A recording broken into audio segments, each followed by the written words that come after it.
우리 다 같이 일어나셔서 2025년 새해 첫 주일 예배를 하나님께 드리겠습니다.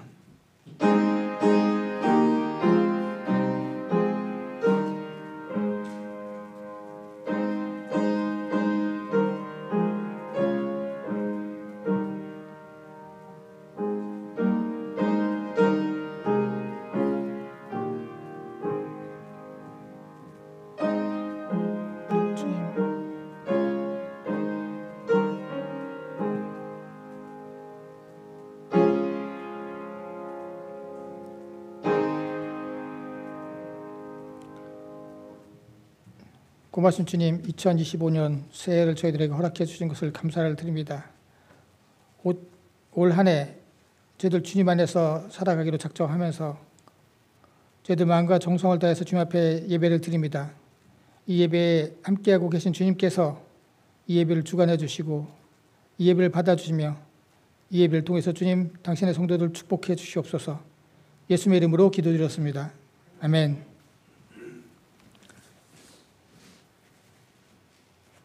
찬송가 304장입니다.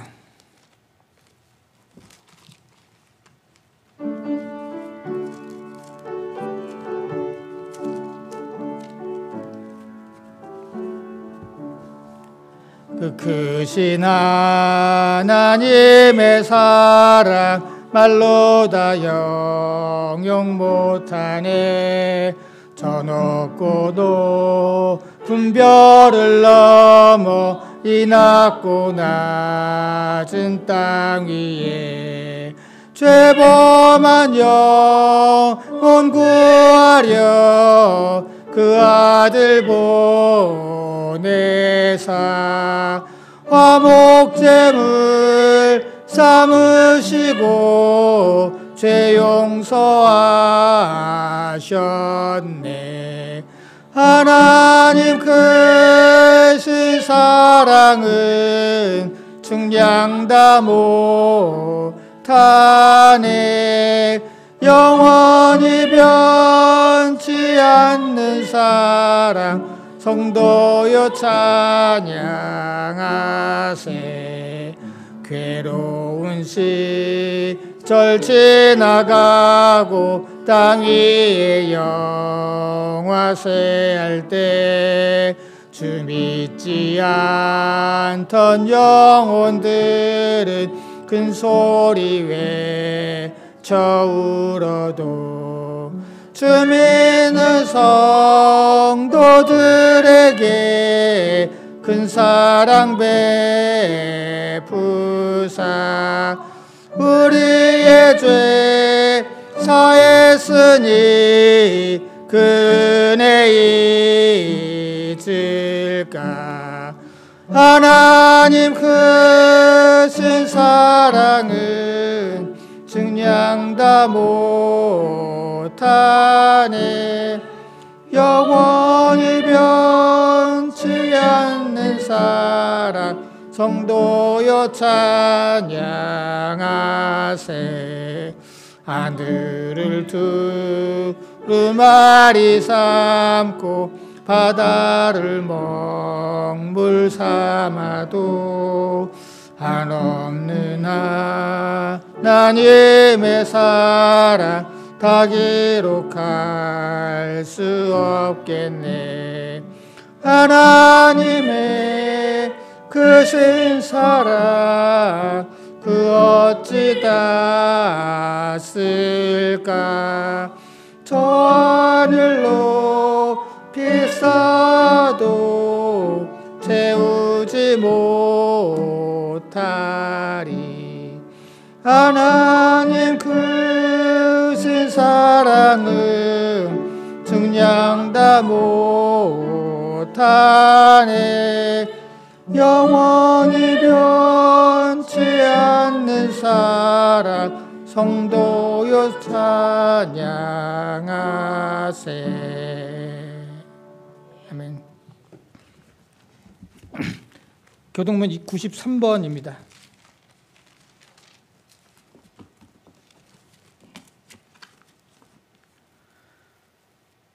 주께서 옛적에 땅에 기초를 놓으셨사오며 하늘도 주의 손으로 지으신 바이니이다. 천지는 없어지려니와 주는 영존하시겠고 그것들은 다 옷같이 낡으리니 의복같이 바꾸시면 바뀌려니와 주는 한결같으시고 주의 연대는 무궁하리라. 너희는 이전 일을 기억하지 말며 옛날 일을 생각하지 말라. 새 일을 행하니 이제 나타낼 것이라. 너희는 유혹의 욕심을 따라 썩어져가는 구습을 따르는 옛사람을 벗어버리고 오직 너희의 신령이 새롭게 되어 하나님을 따라 의와 진리의 거룩함으로 지으심을 받은 새 사람을 입으라. 그런즉 누구든지 그리스도 안에 있으면 새로운 피조물이라. 이전 것은 지나갔으니 보라 새 것이 되었도다. 새 계명을 너희에게 주노니 서로 사랑하라. 내가 너희를 사랑한 것 같이 너희도 서로 사랑하라. 아멘. 다 같이 사도신경으로 우리의 신앙을 하나님께 고백드리겠습니다. 나는 전능하신 아버지 하나님 천지의 창조주를 믿습니다. 나는 그의 유일하신 아들 우리 주 예수 그리스도를 믿습니다. 그는 성령으로 잉태되어 동정녀 마리아에게서 나시고 본디오 빌라도에게 고난을 받아 십자가에 못 박혀 죽으시고 장사된 지 사흘 만에 죽은 자 가운데서 다시 살아나셨으며 하늘에 오르시어 전능하신 아버지 하나님 우편에 앉아 계시다가 거기로부터 살아있는 자와 죽은 자를 심판하러 오십니다. 나는 성령을 믿으며 거룩한 공교회와 성도의 교제와 죄를 용서받는 것과 몸의 부활과 영생을 믿습니다. 아멘. 자리에 앉아주시기 바랍니다. 이 시간은 지난 주간 동안 지었던 우리의 죄를 회개하고 또한 새해를 맞이해서 새해의 다짐과 또한 새해의 기도의 제목을 알리는 귀한 시간입니다. 우리 각자 하나님께 기도하시겠습니다.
고맙습니다. 주님 감사합니다. 저희들 이 기도의 시간을 통해서 지난 한 해 동안 저희들의 부족한 모습과 죄악된 모습을 깨닫고 이제 그 구습을 벗어버리며 새롭게 주님 안에서 변화된 삶을 살겠다는 다짐과 회개 기도를 함께 드렸습니다. 주님, 저희들이 주님 안에서 새로운 모습으로 올 한 해 살아갈 때 성령께서 저희들 도와주시고 인도해 주시옵소서. 또한 아버지 하나님, 저희들 기도의 제목도 알렸습니다. 특별히 이 어스틴 지역에 이번 주부터 강추위가 온다고 합니다. 주님께서 지켜주셔서 우리 성도들 한 사람 한 사람 건강하게 지켜주시고 또 안전하게 주님께서 지켜주시옵소서. 또 아버지 하나님, 저희들 주님의 말씀을 드리려고 합니다. 주님 말씀해 주실 때 이 말씀이 저희들 마음밭에 떨어져서 열매 맺고 저희들을 변화시키는 귀한 열매 말씀되게 하여 주시옵소서. 예수님의 이름으로 기도드렸습니다. 아멘. 찬송가 569장입니다.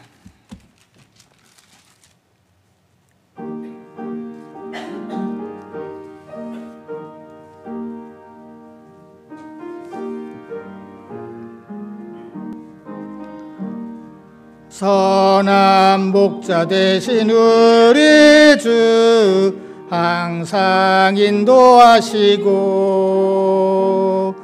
푸른 풀밭 좋은 곳에서 우리 먹여주소서. 선한 목자 구세주여 항상 인도하소서. 선한 목자 구세주여 항상 인도하소서. 양의 문이 되신 예수여 우리 영접하시고 길을 잃은 양의 무리를 항상 인도하소서. 선한 목자 구세주여 기도 들어주소서. 선한 목자 구세주여 기도 들어주소서. 흠이 많고 약한 우리를 용납하여 주시고 주의 넓고 크신 은혜로 자유 얻게 하셨네. 선한 목자 구세주여 지금 나아갑니다. 선한 목자 구세주여 지금 나아갑니다. 일찍 주의 뜻을 따라서 살아가게 하시고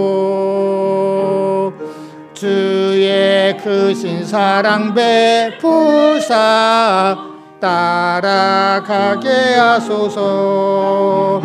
선한 목자 구세주여 항상 인도하소서. 선한 목자 구세주여 항상 인도하소서.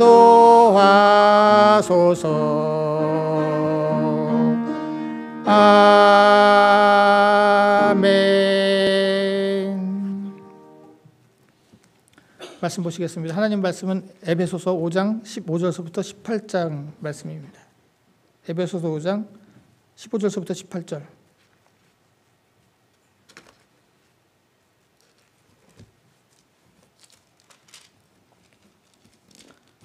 저와 여러분이 한 절씩 교독하겠습니다. 그런즉 너희가 어떻게 행할지를 자세히 주의하여 지혜 없는 자 같이 하지 말고 오직 지혜 있는 자 같이 하여 내가 악하니라. 그러므로 어리석은 자가 되지 말고 오직 주의 뜻이 무엇인가 이해하라. 술 취하지 말라. 이는 방탕한 것이니 오직 성령으로 충만함을 받으라. 아멘. 자리에 앉아주시기 바랍니다.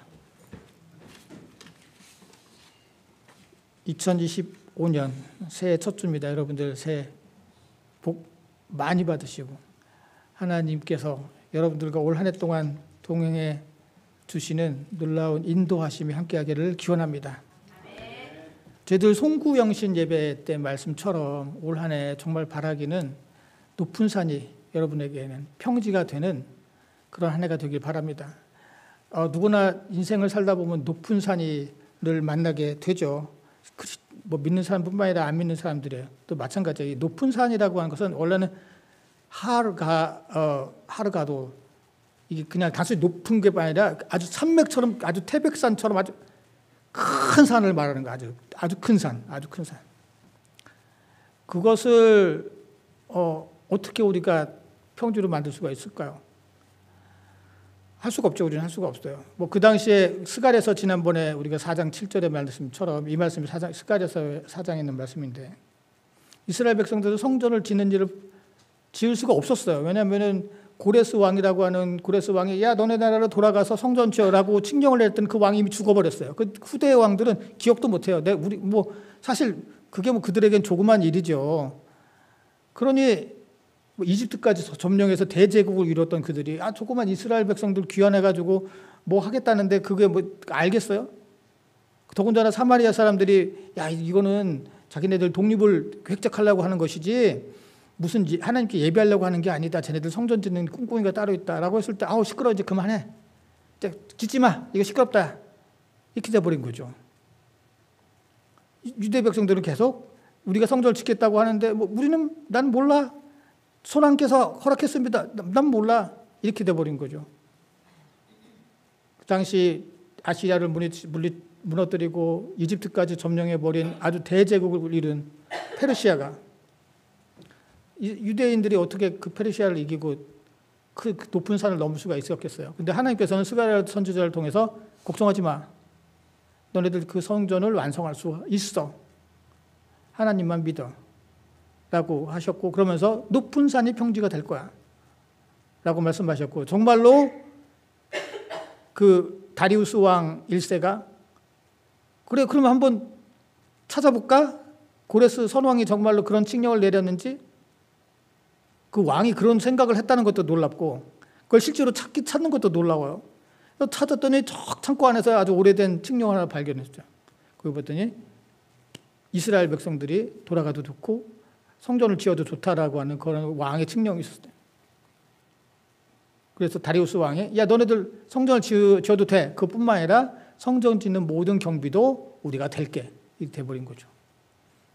그래서 정말로 그 높은 산이 탄탄대로 평지가 되었습니다. 미쇼라고 하는 것은 평지가 됐던 거. 정말 평지. 그러니까 우리가 평지라 하더라도 이렇게 기울기가 있을 경사가 있는 평지도 있을 거 아니에요. 그게 아니라 미쇼르라고 하는 말은 완전히 평탄한 그런 뜻이거든요. 울퉁불퉁하고 하나도 없이 그냥 반판한 진짜 탄탄대로를 의미하는 단어입니다.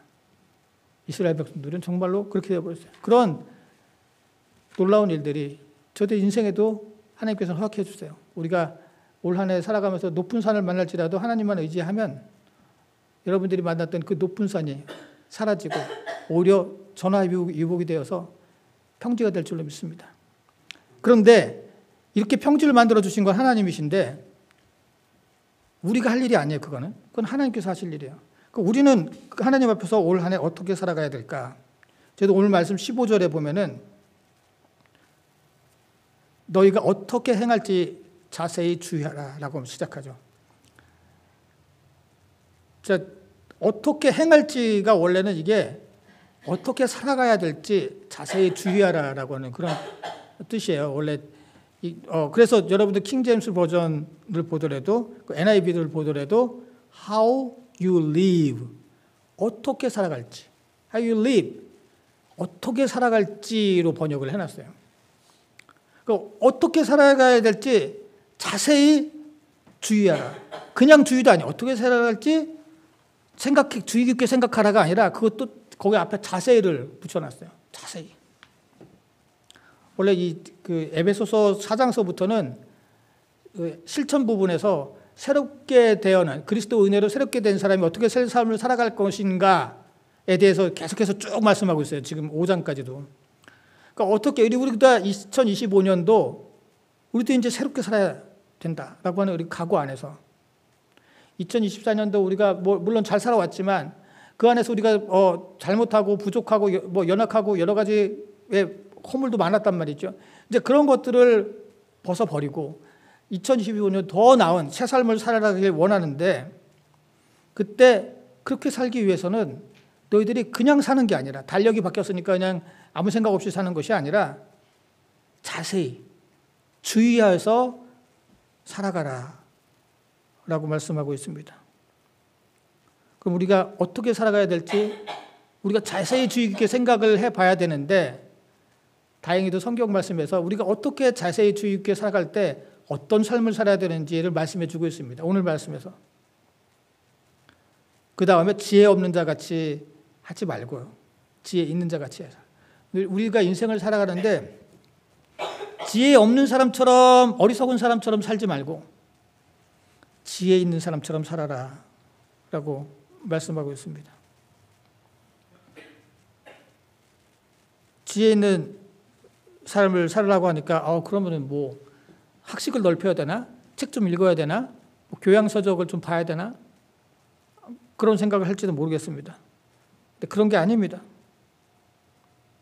지혜는 많이 배운 것과 아무 상관이 없습니다. 많이 배운 사람들도 무식하게 살아가는 사람들이 있고 어리석게 살아가는 사람들이 있습니다. 저희들 뉴스에서 우리가 직접 그런 사람들 뭐 많이 배우고 아주 높은 사람들 별로 만날 일은 별로 없을지 모르겠지만 뉴스에 보면 저 사람 저렇게 많이 배우고 그래서 저렇게 높은 자리를 가고 저런 사람들은 뭐 진짜 우리보다 생각하는 차원이 다를 것 같은데 그 사람들의 말로를 보면 종종 정말 어리석고 정말 바보 같고 정말 한심한 그러한 모습들을 보게 됩니다. 따라서 지혜로운 것은 뭐 많이 배우고 뭐 높은 위치에 있고 그거와 상관이 없어요. 누구나 다 지혜롭게 살아갈 수가 있습니다. 그렇다면은 지혜로운 삶의 조건은 무엇일까요? 오늘 16절에 보니까 세월을 아껴라 라고 말씀하고 있습니다. 자, 이 세월을 아끼라라고 하는 이 말씀은 정말로 자주 우리 크리스천들이 좋아하는 말씀이기도 하고 붙여놓기도 하는 말씀이기도 하지만 이 말처럼 정말 그 엉뚱하게 오해를 하는 말씀도 또 드문 것 같아요.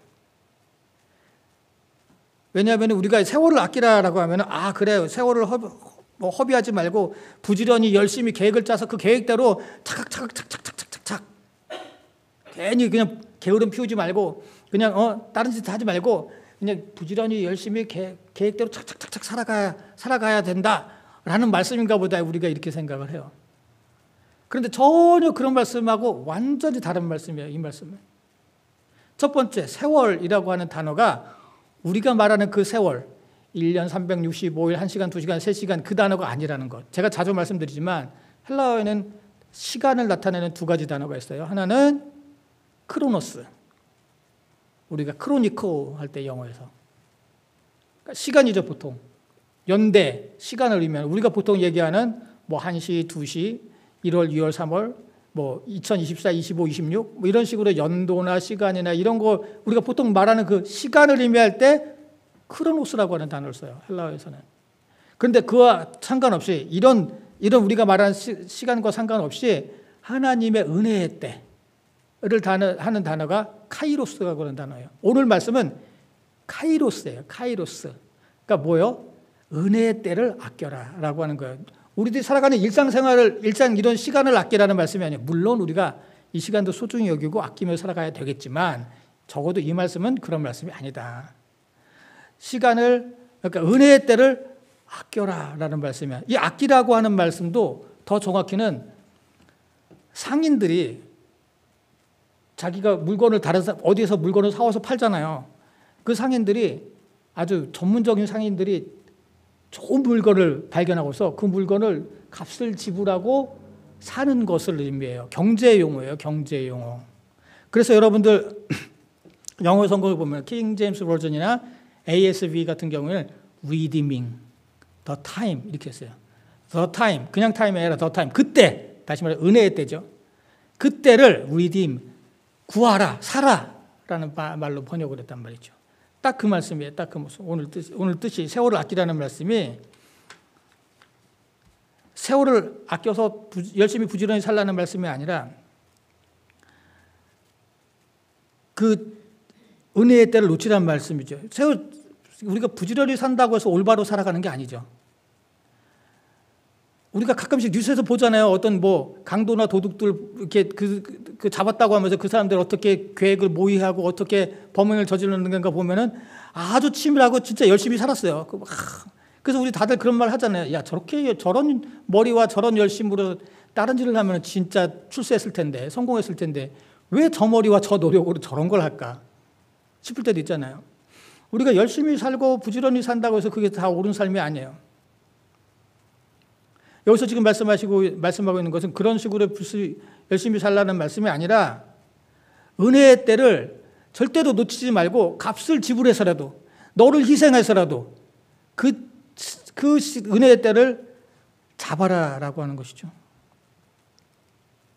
마치 지혜로운 상인이나 무역가가 가치 있는 물건을 발견했을 때 그것을 비싼 값을 지불하더라도 그것을 사는 것을 의미하고 있어요.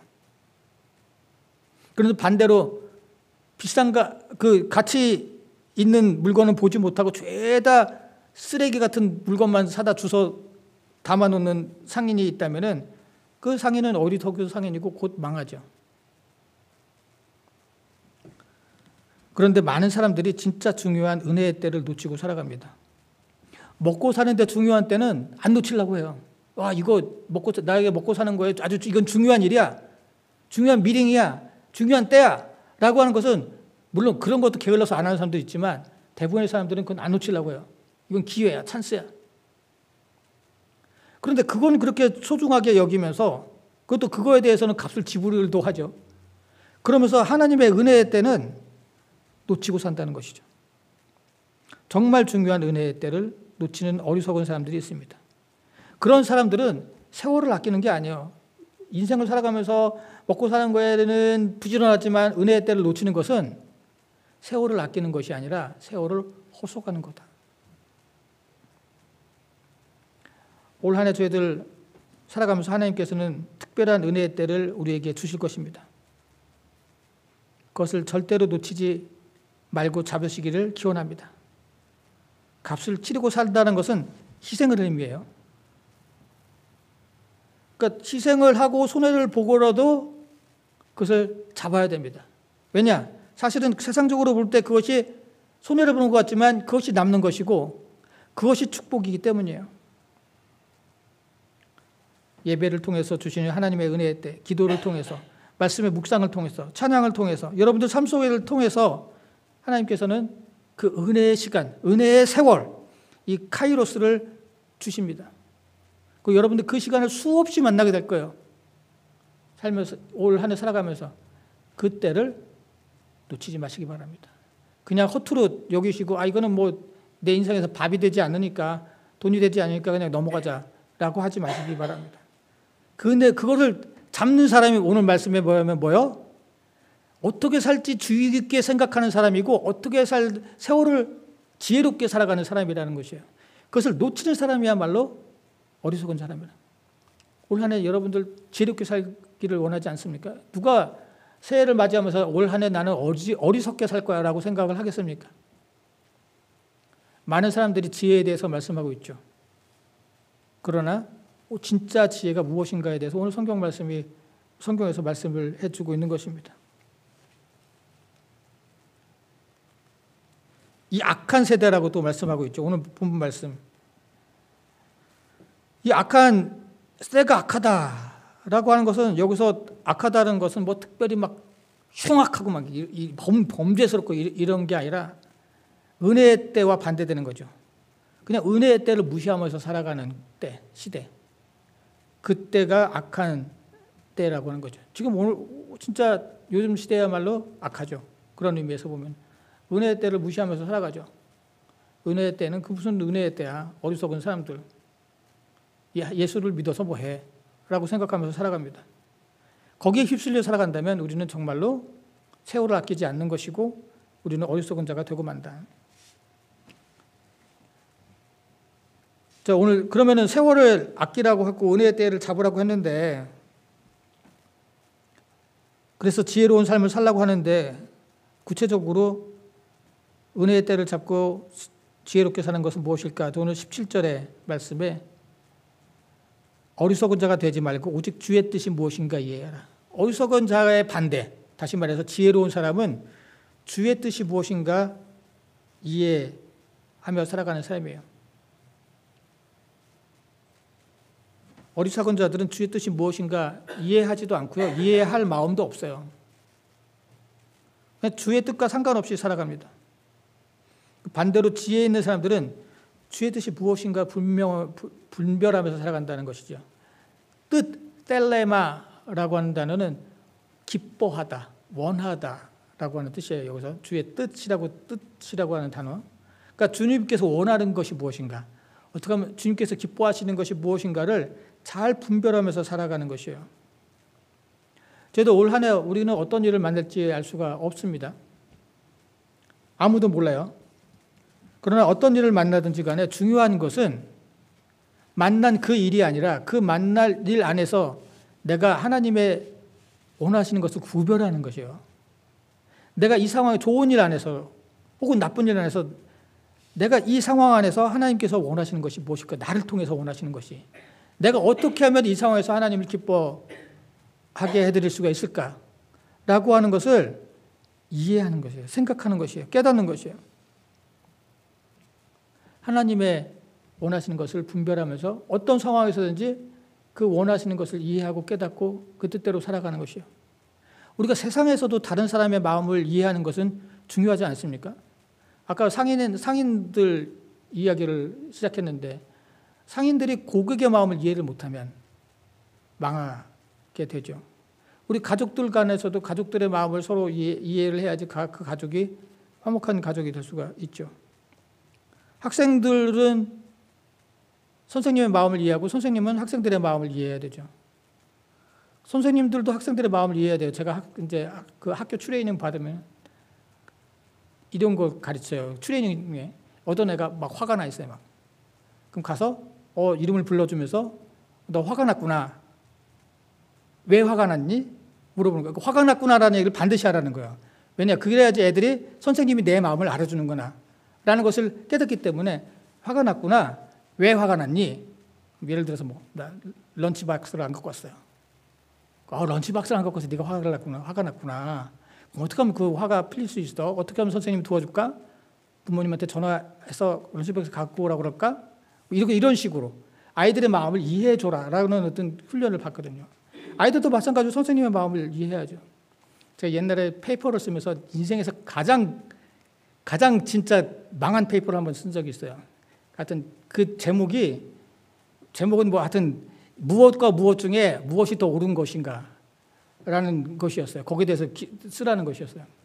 전 근데 그 페이퍼를 쓰라는 그 주제가 틀렸다고 저는 생각을 했어요. 그래서 왜 이 질문이 틀렸는가 한 페이퍼 거의 끝까지 그냥 그것만 썼어요. 이 질문이 얼마나 바보 같은 질문인가에 대해서. 당연히 점수는 진짜 최악이었죠. 최악. 깨달았어요. 내가 하고 싶은 말을 쓰는 게 아니라 페이퍼는 교수가 듣고 싶은 말을 쓰는 거구나. 그걸 깨달았어요. 교수가 이 페이퍼 주제를 쓰면서 무슨 얘기를 듣고 싶어 할까? 그 얘기를 쓰는 거구나. 라는 거였어요. 그게 이제 초보의 페이퍼죠. 이제 나중 가면 그렇지 않은데. 아주 같은 교수의 마음을 생각하지도 않고 제 마음대로 썼던 페이퍼라서 내용은 지금도 나름 논리적으로 생각했는데 엉망이었어요. 하여튼. 그랬던 마음입니다. 마음을 이해하지 못하면 학교 성적도 그렇고 가족도 그렇고 진짜 비즈니스도 그렇고 제대로 되지 않습니다. 하물며 그리스도인들이 그리스도의 마음을, 하나님의 마음을, 예수님의 마음을 깨달으려고 하지 않고 이해하려고 하지 않고 원하는 것이 무엇인가 생각하지도 않고 그냥 내 마음대로 살아간다면 망하는 거죠. 그럼 불신자와 무슨 뭐가 다르겠습니까? 주의 뜻이 무엇인가를 분별하며 살아가는 올 한 해가 될 때 우리는 지혜로운 삶을 살아갈 수가 있는 것이고 그런 삶이 바로 우리가 어떻게 살아갈까 분별하는 그런 삶이라고 하는 것이죠. 자, 그러면은 우리가 주의 뜻대로 분별해서 못 쪼자는 건가? 주의 뜻대로 살아가야죠. 그런데 주의 뜻대로 우리가 어떻게 살아갈 수가 있을까? 어떻게 하나님께서 기뻐하는 삶을 살아갈 수가 있을까? 18절에 술 취하지 말라. 이는 방탕한 것이니 오직 성령으로 충만함을 받아라. 성령 충만함으로 주의 뜻대로 살아갈 수가 있다는 것입니다. 성령 충만함이라는 것은 또 무엇일까요? 여기 술 취해서 방탕하지 않는 것이 바로 성령 충만한 것입니다. 난 술 안 마시니까 난 성령 충만하네? 그렇게 생각할지 모르겠어요. 이 말씀도 오해가 많아요. 많은 사람들이 술 취한 것과 성령 충만한 것이 비슷해서 이걸 비교해 놨다고 생각을 하고 있어요. 술 취하면 그냥 막 자기도 모르게 막 그냥 헛소리하고 막 이상한 짓을 하고 막 괴상한 말을 하고 효과버러진 말을 하고 막 이러니까 마치 성령 충만한 것도 그런 것처럼 이상한 말을 하고 막 효과버러진 말을 하고 방언하고 막 괴상한 행동하고 막 이래야지 성령 충만한 거라고 생각을 하는 거죠. 그 성령 충만함에 대해서 오해를 해버리고 있습니다. 그게 아니에요. 성령 충만한 것과 술 취한 것이 비슷해서 둘을 비교한 것이 아닙니다.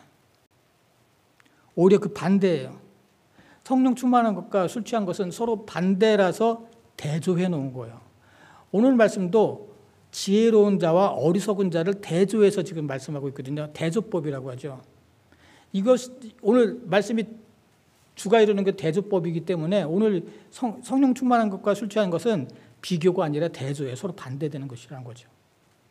성경은 대조법을 되게 엄청 좋아해요. 옛 것과 새 것, 영원한 것과 썩어 없어질 것, 영원한 선한 것과 악한 것, 위의 것과 아래 땅의 것, 이런 식으로 대조를 한단 말이죠. 오늘 말씀도 대조예요. 어떻게 대조를 하냐? 술 취함이라는 것은 술에 컨트롤 당하는 거예요.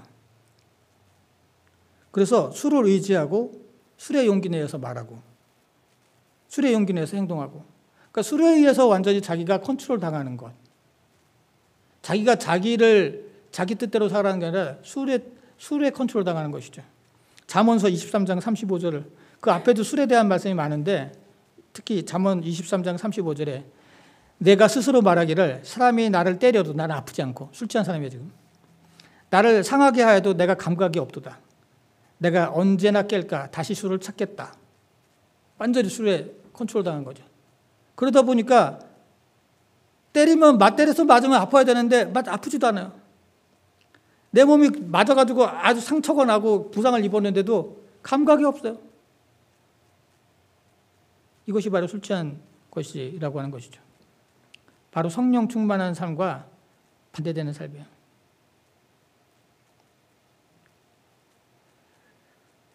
그와 반대로 성령 충만한 것은 술을 의지하지 않는 것처럼 술 취한 사람이 술에 의지하는 것고 술에 컨트롤 당한 것과 반대로 성령을 의지하고 하나님의 통제 아래서 순종하며 살아가는 자예요.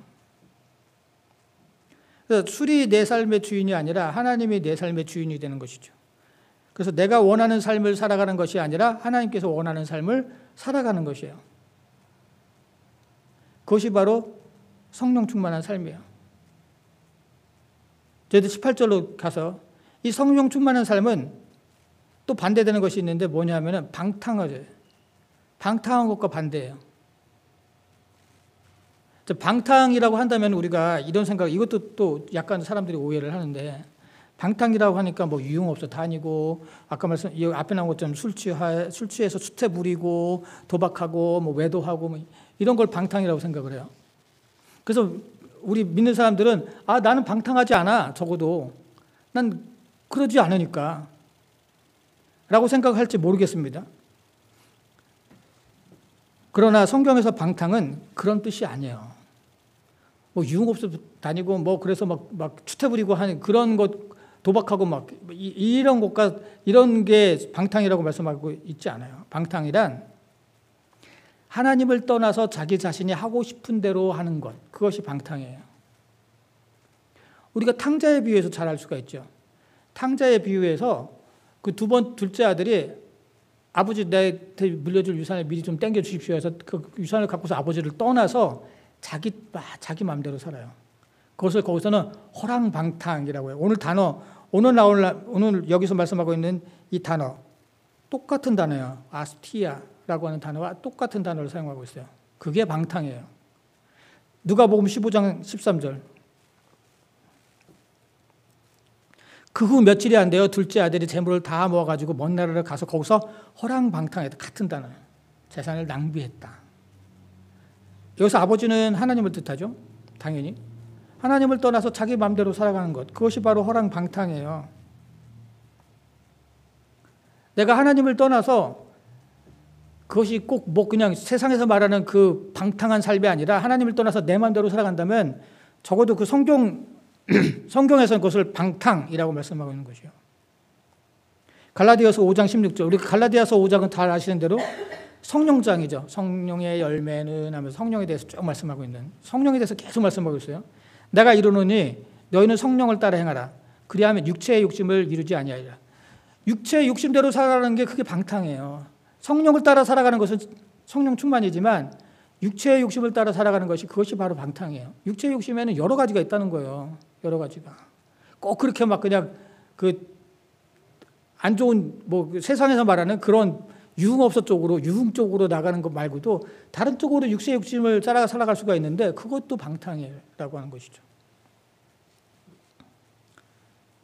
내가 비록 세상의 방탕과 상관없다 하더라도 육체의 욕심을 따라 살아간다면 그것은 방탕한 자가 된다. 우리가 2025년도에는 이런 방탕한 삶을 살아가서는 안 된다는 것이죠. 그래야 그것이 바로 지혜로운 자다라고 말씀하고 있습니다. 성령 충만한 삶을 살아라 라고 오늘 18절 말씀하고 있는데, 성령 충만한 삶을 내가 어떻게 살지? 아니, 성령 충만한 건 하나님께서 주시는 거지. 내가 스스로 성령을 막 만들어내서 막 어디서 생산해서 충만한 삶을 살아가나? 성령이 땅 파면 나오나? 어떻게 성령 충만한 삶을 살지? 내가 할 수 있는 것이 아닌데. 성령은 이미 충만합니다. 그럼 내가 아무것도 안 해도 성령이 충만한 거 아닌가? 맞습니다. 내가 아무것도 안 해도 성령은 충만해요. 우리가 아무것도 안 해도 하나님께서는 이미 성령을 충만히 주셨어요, 우리에게. 그러나 내가 성령 충만한 것과는 달라요. 하나님께서 우리에게 성령 충만을 주셨는데 내가 성령 충만함을 받는 것과는 그것과는 다른 거예요. 내가 성령을 의지하며 살아갈 때 내가 성령 충만함을 받는 거예요. 하지만 내가 하나님께서 주신 그 성령을 거슬러서 아까 말씀대로 육체의 욕심대로 살아가면 그 성령의 충만함을 받지 않고 살아가는 것이에요, 그냥. 여기서 성령 충만이라고 하는 이 플레로오라고 하는 단어가 아주 흥미로운 단어가 사용됐어요. 성령 충만함이라고 하니까 굉장히 막 부담되기도 해요. 막 성령 충만하니까 막 어떡하란가 도대체. 성령 충만이면 막 예배 시간마다 막 벌떡벌떡 뛰어야 돼? 막 소리 질러야 돼? 막 대성 통곡하면서 막 회개해야 돼? 뭐 어떻게 하는 게 성령 충만이야 도대체? 라고 또 생각하실 수 있어요. 근데 이 플레로오라고 하는 단어는 작은 것에서 시작해서 점점 커져서 가득 채우는 것을 의미해요. 그 예가 바로 요한복음 12장 3절에 있어요. 예수님께서 나사로의 집에 가셨어요. 우리가 잘 알고 있는 마르다가 비싼 향유를 깨서 부었죠, 예수님께. 마리아는 지극히 비싼 향유, 곧 순전한 나드 한 근을 가져다가 예수의 발에 붓고 자기 머리털로 그 발에 닦으니 그 향유 냄새가 집에 가득하더라. 마르다가 이 향유를 딱 깨자마자 뻥 해서 집에 가득한 게 아니라 이 향기가 점점 번져 나가서 집에 가득 차게 된 거죠. 그런 것을 플레로오, 조금씩 차서 가득하게 되는 것을 의미해요. 그러니까 우리가 성령 충만함을 받아라라고 하는 것은 조금씩 성령 충만한 삶을 채워가는 것을 의미합니다. 올 한 해 하루하루 지나가면서 조금씩 더 그리스도를 닮아가는 것. 기도를 올 한 해 살아가면서 한 번이라도 하는 것. 회개를 한 번이라도 더 하는 것. 감사를 한 번이라도 더 하는 것. 그래서 채워가는 것. 말씀을 한 번이라도 더 묵상하는 것. 그리고 그 말씀을 깨닫고 그 말씀에 한 번이라도 더 작은 일이라도 순종하며 살아가는 것. 그것이 바로 성령 충만한 삶이에요. 조금씩 한 발짝 더 주님께 가까이 가고 조금씩 채워가는 것이 바로 그것이 성령 충만한 삶이에요. 올 한 해 여러분들은 이런 성령 충만함이 있기를 기원합니다. 결론적으로 말씀드리겠습니다. 2025년 새해가 밝았습니다. 올 한 해 우리는 어떻게 살아가야 될까요? 오늘 성경 말씀을 통해서 그냥 아무 생각 없이 살아가지 말고 주의 깊게 생각하라 라고 말씀하고 있습니다. 우리는 올 한 해 어리석은 삶이 아니라 지혜로운 삶을 살아가야 됩니다. 지혜로운 삶이란 세월을 아끼는 삶인데 이것은 하나님의 은혜의 때를 놓치지 않고 그 때를 소중히 여기며 잡는 삶입니다. 은혜의 때를 놓치지 않는 올 한 해가 되기를 기원합니다. 지혜로운 삶이란 주의 뜻이 무엇인가를 분별하여 그 뜻대로 살아가는 삶입니다. 그러기 위해서는 우리가 성령을 의지하는 성령 충만한 삶을 살아야 됩니다. 작은 것부터 순종하고 작은 것부터 주님을 기쁘게 하는 삶을 살아가심으로 올 한 해 성령 충만함을 살아가실 때 주님의 놀라운 축복이 여러분들에게 있기를 기원합니다. 기도하시겠습니다. 고마우신 주님, 감사합니다.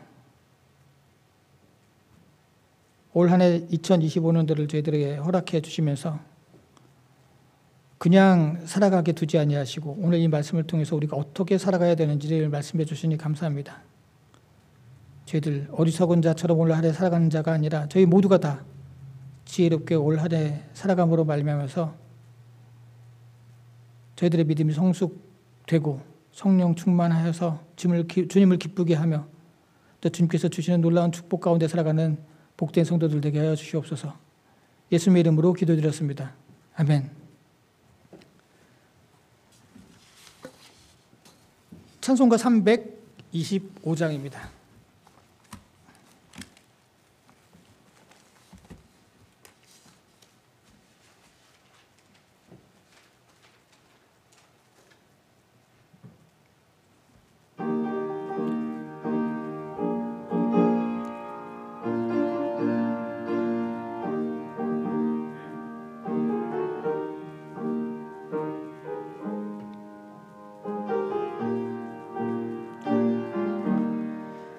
예수가 함께 계시니 시험이 오나 겁없네. 기쁨의 근원 되시는 예수를 위해 삽시다. 날마다 주를 섬기며 언제나 주를 기리고 그 사랑 안에 살면서 딴 길로 가지 맙시다. 이 세상 사는 동안에 주 이름 전파하면서 무한한 복락 주시는 예수를 위해 삽시다. 날마다 주를 섬기며 언제나 주를 기리고 그 사랑 안에 살면서 딴 길로 가지 맙시다. 이 세상 친구 없어도 예수는 나의 친구니 불의한 일을 버리고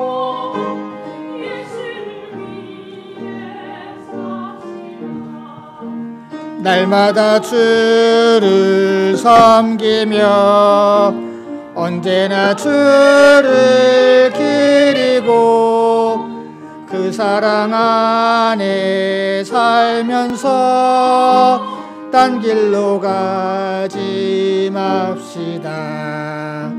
주께서 심판하실 때 잘했다 칭찬하리니 이러한 상급 받도록 예수를 위해 삽시다.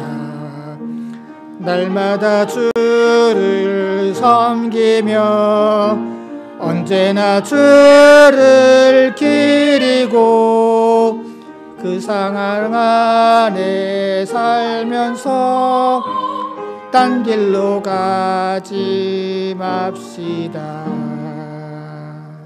아멘. 바치는 금을 위해서 기도하시겠습니다. 주님의 은혜에 감사하면서 올 한 해 딴 길로 가지 않고 주님 뜻대로 살아가기로 작정하면서 주님 앞에 귀한 예물로 구별해서 바칩니다. 주님, 이 예물을 기뻐 받아주시고 주님 뜻대로 사용해 주시옵소서. 이 예물을 바친 손길들 주님 기억해 주시고 축복해 주시고 올 한 해 살아가는 동안에 물질 때문에 시험 들거나 아파하지 않고 주님께서 주시는 놀라운 축복 가운데 기뻐하며 살아가는 당신의 성도들 되게 하여 주시옵소서. 예수님의 이름으로 기도드렸습니다. 아멘. 인사와 강구 시간입니다. 주변 분들과 인사 나누시기 바랍니다.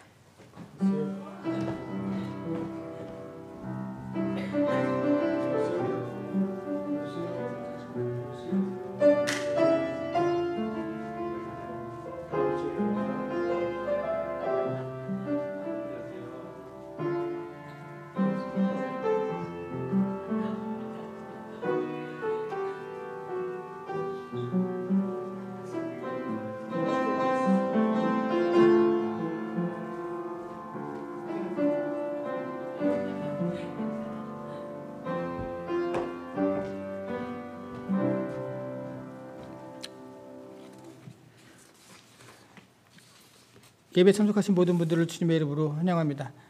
2025년도 새해 하나님의 큰 축복이 여러분 모두에게 임하시기를 기원합니다. 2025년도 교회 달력이 이제 몇 부 남지 않았습니다. 한 5부 정도 남은 것 같은데요. 예보에 원하시는 분들은 가져가시기 바랍니다. 다른 광고 말씀 없으시면 다 같이 일어나셔서 찬송가 430장 찬송하신 후에 축도로 예배 마치겠습니다.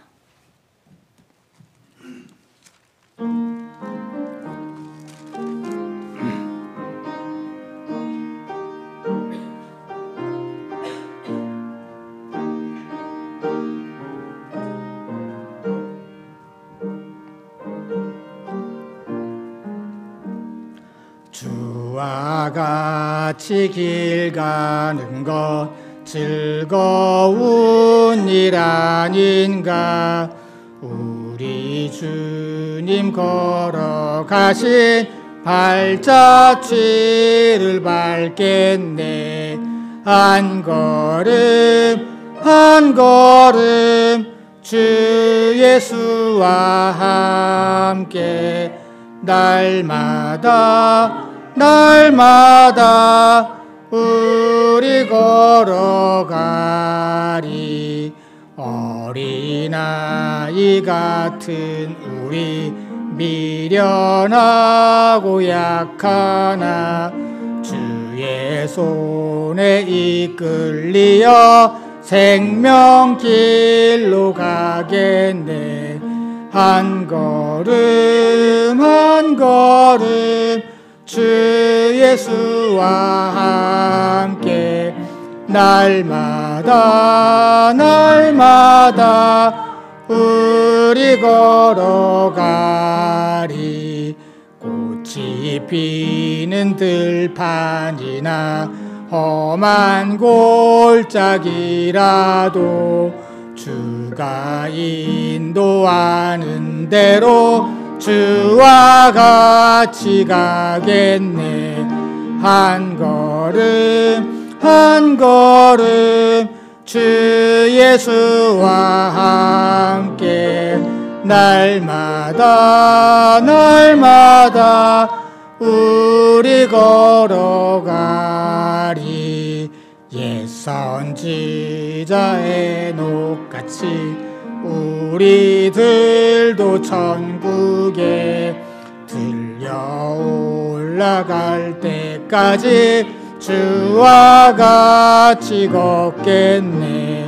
한 걸음 한 걸음 주 예수와 함께 날마다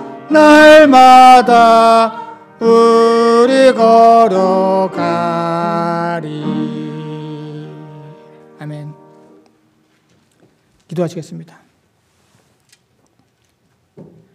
지금은 우리 위해서 십자가에 달려 돌아가신 예수 그리스도의 은혜와 이 땅에 하나밖에 없는 독생자를 우리 위해서 보내주신 하나님의 무한하신 사랑하심과 우리를 도우시고 인도하시는 성령님의 감화 감동 역사하심이 이제 지혜로운 삶을 올 한 해 살아가기로 작정하고 돌아가는 모든 성도들의 머리 위에와 그들의 가정과 생업과 그리고 이 교회 위에 영원토록 함께 하시기를 간절히 축원하옵나이다. 아멘.